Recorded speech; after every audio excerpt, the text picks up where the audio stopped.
Aaron Rodgers going to Pittsburgh is going to be nothing but detrimental to the team. He's already starting off his time with Pittsburgh by being a complete diva, and he waited all the way until the week before training camp to sign his contract. This sounds like everything Aaron Rodgers has done historically since he's past his prime. Ever since Aaron Rodgers has been going downhill as a quarterback, he's getting worse at football and he's getting harder to manage within the locker room. You can tell in Hard Knocks, he doesn't form any relationships. He doesn't try to talk to guys. He's not relatable anymore as a person or a quarterback.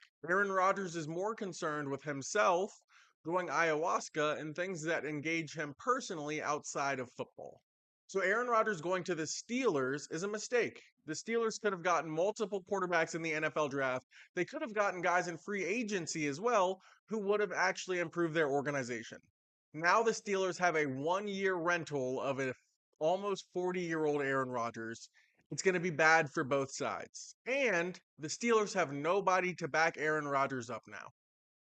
Statistically, Tyrese Halliburton is already the most clutch player of all time.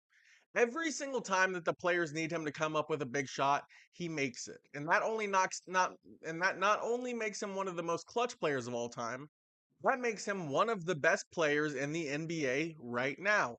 If you can make the big shots when your team needs you most, that's all that anybody asks of a superstar in the NBA.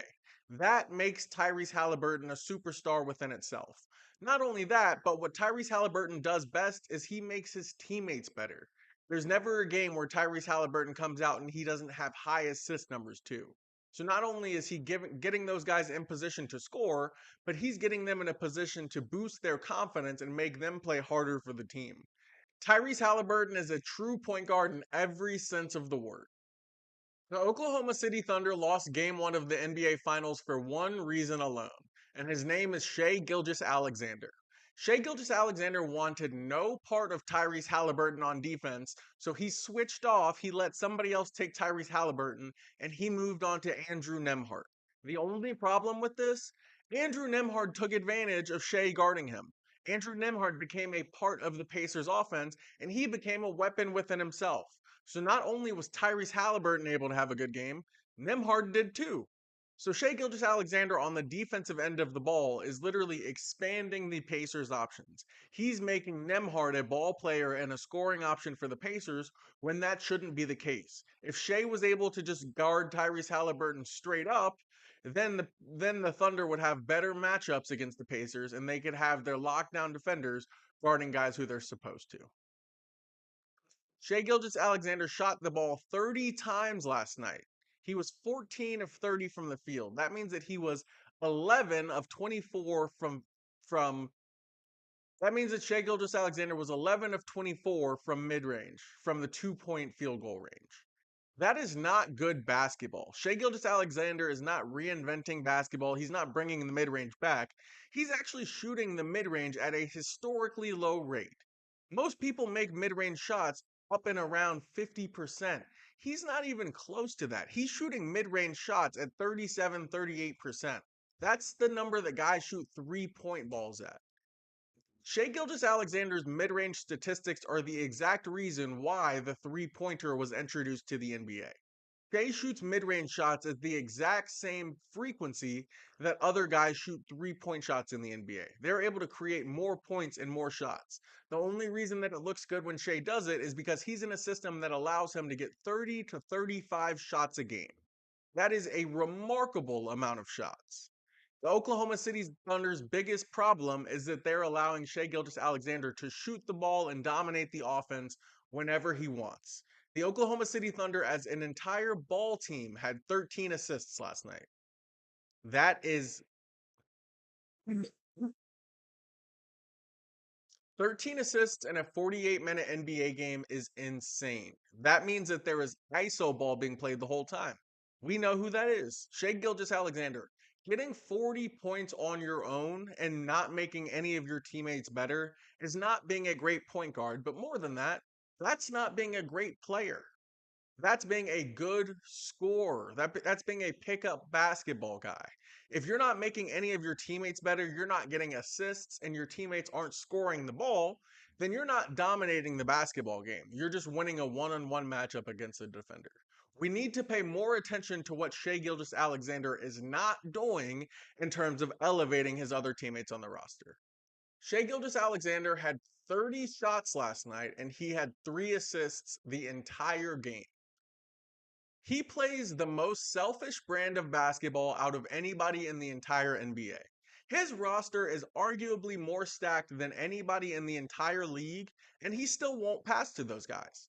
He only had 3 assists the entire game. He won't pass to Chet Holmgren, Jalen Williams. The reason that Jalen Williams is inconsistent and struggling is because he never knows when he's going to get the ball. He never knows when he's going to have an opportunity to score.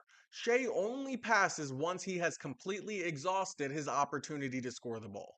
He dribbles the air out of the ball, he pump fakes, he tries to get you to foul him, and only then, if you haven't fouled him at that point, will he pass the ball to his teammates. He never passes the ball to his teammates just for the sake of getting the offense going, and you're seeing that in the finals. You're seeing that with his other teammates not being able to score, struggling to get involved in the game, and Shea's low assist numbers. All of the flaws within Shea Gilgeous-Alexander's game are appearing right now in the NBA Finals. Reports are coming out that Chris Paul looks like an option to go to the Los Angeles Lakers, and I can tell you right now, this will not matter. Chris Paul is not, has not, and never will be a winning NBA player. So if the goal of the Los Angeles Lakers is to win a championship, this is a terrible move. Chris Paul has never won his entire career. If the goal for the Los Angeles Lakers is to get 2 old guys together and run a media circus for LeBron's last year, this seems about right. This seems like LeBron's farewell tour is being set up already. There have been reports coming out that Bronny James is going to get guaranteed minutes on the Lakers, and Chris Paul is coming to the Lakers to play alongside LeBron. Bronny James getting guaranteed minutes on the Lakers makes absolutely no sense. The fact that that is the front office's main focus moving into next year shows that the entire organization is in complete disarray.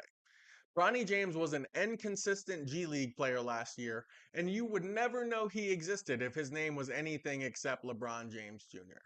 The fact I have no idea why the Lakers think it is a priority to play him in 82 NBA games if there was any other agenda other than LeBron James' farewell tour.